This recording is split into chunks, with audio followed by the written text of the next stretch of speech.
Salut à tous. Les progrès technologiques nous ont apporté beaucoup de bonnes choses, mais il y a aussi un inconvénient. On est devenu plus paresseux.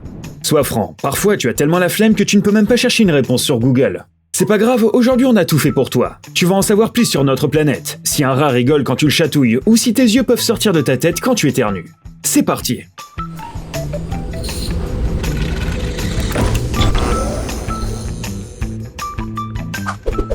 Pourquoi les cerfs tournent-ils en rond? Les Vikings qui chassaient le cerf en Norvège ont été déconcertés par de tels événements. Mais cela paraît incroyable, même pour un homme moderne, tu ne trouves pas? Les animaux sauvages et ceux qui sont gardés en captivité se comportent de la même manière. Les chercheurs confirment que les cerfs dans les stalles tournent également en rond, toujours dans le sens inverse des aiguilles d'une montre. Mais pourquoi? Une explication spirituelle dit que les rennes ont mis la Terre en mouvement de cette façon. Mais posons la question aux scientifiques.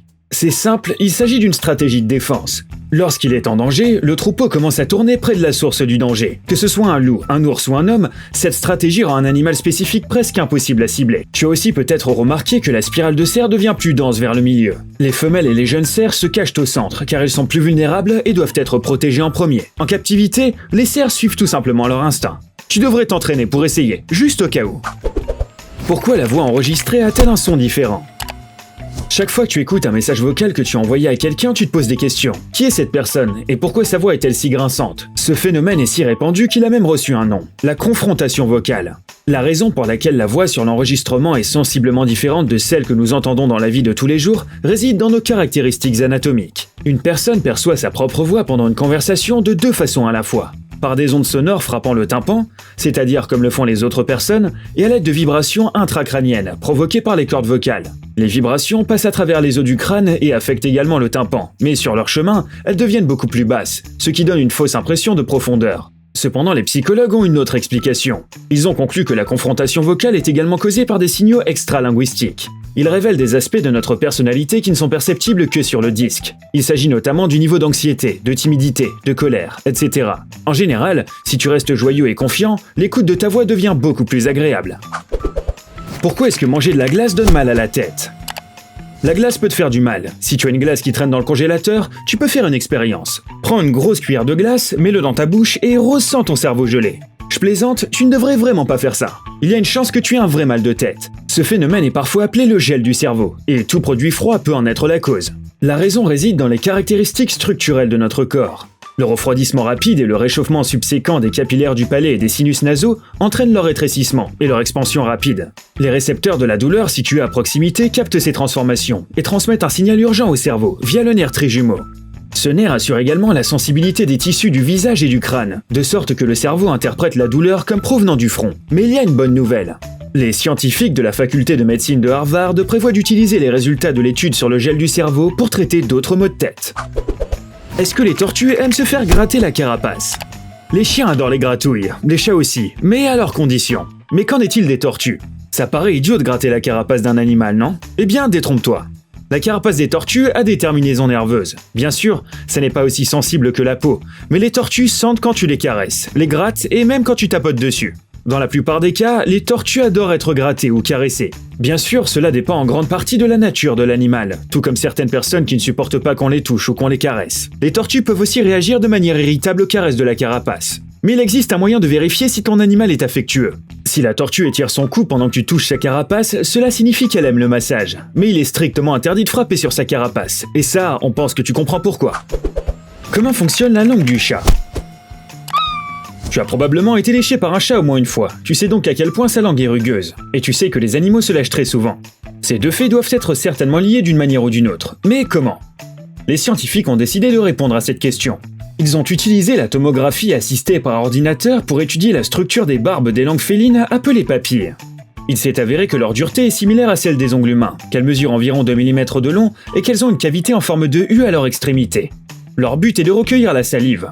Un mécanisme aussi complexe est vital pour ces animaux à poil doux. S'ils ne passaient pas jusqu'à un quart de leur temps à toiletter leur fourrure à l'aide de cette langue, ils souffriraient de sensations douloureuses, voire d'infections. Au fait, les chercheurs vont utiliser ces connaissances et l'impression 3D pour mettre au point la meilleure brosse qui soit pour le toilettage des animaux de compagnie. Si tu éternues avec les yeux ouverts, est-ce qu'ils sortiront de ta tête? Pour répondre à cette sinistre question, voyons d'abord si tu peux éternuer les yeux ouverts. Le docteur David Houston donne une réponse définitive. Oui, tu peux. On ferme les yeux pendant ce processus en raison d'un réflexe autonome qui ne nécessite pas une décision consciente de notre part. Il faudra faire un effort pour le surmonter. Mais cela en vaut-il la peine? Peut-être que la nature a développé ce réflexe exprès pour que nos yeux ne sortent pas de la tête comme un bouchon d'une bouteille de champagne. Détends-toi, la nature n'est pas si cruelle. Selon le Dr Houston, la pression qui se produit lorsque l'on éternue est trop faible pour que les yeux puissent sortir ne serait-ce qu'un peu. Cependant, tu ne devrais pas essayer d'éternuer avec les yeux ouverts. Ce mécanisme protège probablement contre les bactéries. Pourquoi les gens ouvrent la bouche quand ils se mettent du mascara? Demande à n'importe qui de se mettre du mascara sur les cils et dans 9 cas sur 10, il sera debout devant un miroir avec la bouche ouverte. Peu importe que ce soit une fille ou un gars. Cela fonctionne pour tout le monde. Et la raison nous est expliquée par le neurologue de l'université Rockefeller, Seychan Ozair. Selon le scientifique, la raison réside dans la disposition particulière des nerfs. Le nerf trijumeau contrôle le mouvement des muscles masticateurs qui ouvrent et ferment la mâchoire, tandis que les muscles faciaux et oculomoteurs contrôlent le mouvement des globes oculaires et des paupières. Ils sont tous situés à proximité les uns des autres et peuvent être déclenchés en même temps. Cela ne signifie pas qu'il est impossible d'appliquer du mascara avec la bouche fermée. Le mécanisme est facilement bloqué par la force de la volonté, mais il semble plus pratique de le faire avec la bouche ouverte. Pourquoi les oiseaux volent en formant un V? Dans la nature, rien ne se passe sans raison.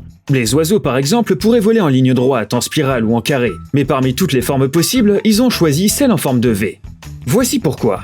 Lorsqu'un oiseau qui vole en avant bat des ailes, un courant d'air ascendant appelé aspiration se forme derrière et sur le côté de celui-ci. Le courant ascendant aide chaque oiseau à supporter son poids en vol et lui permet d'économiser son énergie. La fréquence des battements d'ailes et même des battements de cœur des oiseaux qui ferment le troupeau est beaucoup plus faible. Les oiseaux ont non seulement appris à répartir la fatigue du vol, mais aussi à synchroniser les mouvements de leurs ailes afin d'utiliser cette aspiration aussi efficacement que possible. Les chercheurs pensent qu'ils ressentent les vibrations de l'air en utilisant leurs plumes. Est-ce que les rats rient quand on les chatouille? Même Maître Splinter n'a gloussé que quelques fois au cours de toutes les saisons des Tortues Ninja. Comment peut-on croire que de vrais rats peuvent effectivement glousser?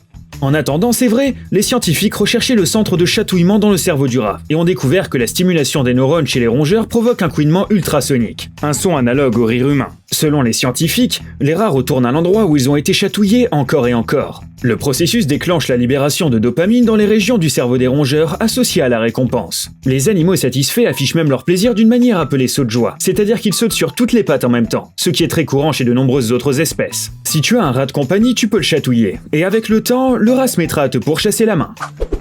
Pourquoi les gens ont-ils des fossettes sur les joues?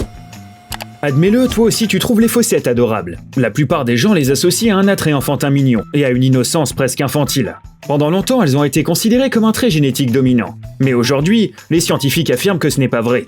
Avoir 2 parents avec des fossettes ne garantit pas que leur enfant en aura aussi. Mais est-ce une raison pour s'énerver? Selon les scientifiques, les fossettes sont en fait considérées comme un défaut congénital. La bosse qui se forme quand on sourit est causée par la rupture d'un gros muscle sur le côté du visage, qui devrait normalement être intact. Désolé, maintenant tu verras les fossettes d'une autre manière. Pourquoi est-ce que les oiseaux chantent le matin? C'est la question qu'on aimerait vraiment poser aux oiseaux lorsque, plusieurs heures avant que sonne ton alarme, tu te réveilles au son d'un gazouillis frénétique. Pourquoi ne peuvent-ils pas reporter leur entraînement vocal par exemple au déjeuner? Eh bien les scientifiques ont quelques théories à ce sujet. La première est que tôt le matin, il fait encore trop sombre pour que les oiseaux puissent chercher de la nourriture. Du temps libre avant le petit déjeuner? C'est une excellente occasion de chanter. La deuxième théorie dit que le chant est un message pour les autres oiseaux. Il faut du temps et de l'énergie pour y parvenir. C'est pourquoi le fier chant matinal avertit les concurrents et les compagnons potentiels que le chanteur est fort et en bonne santé. En fait, le moineau qui se trouve à ta fenêtre dit « Regardez les gars, je suis si puissant que j'ai réveillé ce type ». Combien vaut la Terre? En 2017, lors d'une vente aux enchères organisée par le gouvernement à Hong Kong, un site situé au cœur de la ville a été vendu pour la somme record de 3 milliards de dollars et est devenu le terrain le plus cher du monde. Du coup, combien coûterait la Terre? Une planète avec des îles, des océans, des minéraux situés dans les profondeurs, ainsi que tout le reste. Greg Loughlin, professeur d'astronomie et d'astrophysique à l'Université de Californie, a mis au point une formule spéciale pour estimer le coût des planètes qui tient compte de la taille, de la masse, de la température, de l'âge et d'autres facteurs. 5 quadrillions de dollars. C'est le montant que tu devras payer si tu décides de posséder le monde. Mais il existe aussi une deuxième option. Il s'avère que Vénus vaut moins d'1 centime. Qu'y a-t-il dans une lampe à lave? As-tu cet objet hypnotique sur ton bureau? Alors on sait à quoi tu penses. Tu luttes constamment contre la tentation de le démonter et de découvrir ce qu'il y a à l'intérieur. Pas besoin. Brian Katzel, vice-président du développement des produits chez Schilling, a révélé le secret au grand jour. Il s'avère que la lave est constituée de cire de paraffine et que le liquide est de l'eau ordinaire, avec l'ajout de colorants et d'agents antifongiques. Le secret est que la densité de la cire est presque égale à la densité du liquide, mais lorsque la source de chaleur en dessous la modifie, cela fait monter les bulles.